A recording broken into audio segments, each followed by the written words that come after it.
Hebrews 9. Now the first indeed had regulations of worship and the earthly kodesh place. For a tent was prepared, the first part, in which was the lampstand, and the table, and the showbread, which is called the kodesh place. And after the second veil, the part of the tent, which is called most kodesh, to which belonged the golden censer, and the ark of the covenant, overlaid on all sides with gold, in which were the golden pot that held the manna, and the rod of Aharon that budded, and the tablets of the covenant, and above it the cherubim of esteem were overshadowing the place of atonement, about which we do not now speak in detail. And these having been prepared like this, the priests always went into the first part of the tent, accomplishing the services.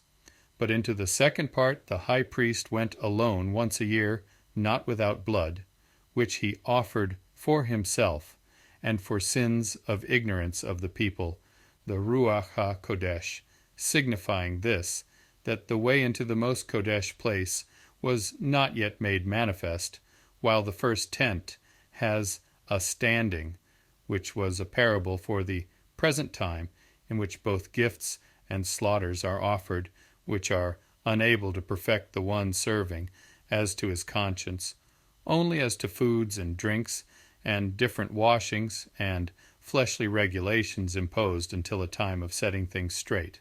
But Mashiach, having become a high priest of the coming good things, who,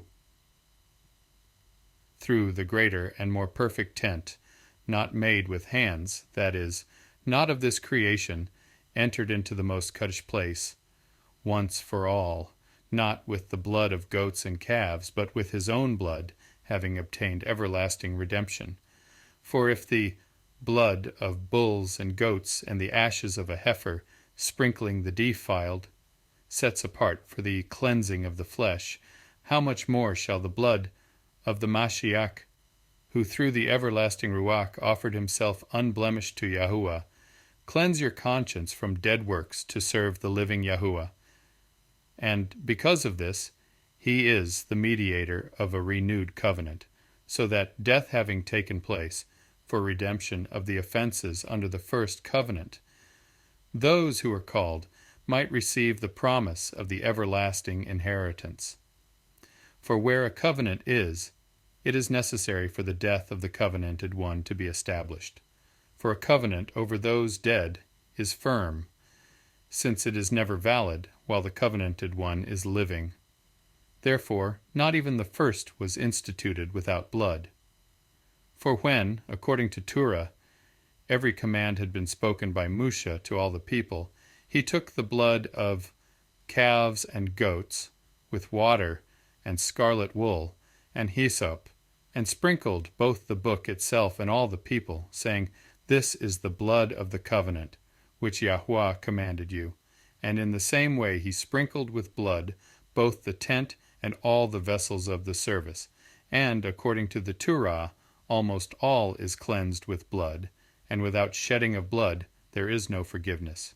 It was necessary, then, that the copies of the heavenly ones should be cleansed with these, but the heavenly ones themselves with better slaughter offerings than these. For Mashiach has not entered into a Kodesh, place made by hand, figures of the true, but into the heaven itself, now to appear in the presence of Yahuwah on our behalf, not that he should offer himself often, as the high priest enters into the Kodesh place year by year with blood not his own. For if so, he would have had to suffer often since the foundation of the world. But now he has appeared once for all at the end of the ages, to put away sin by the offering of himself,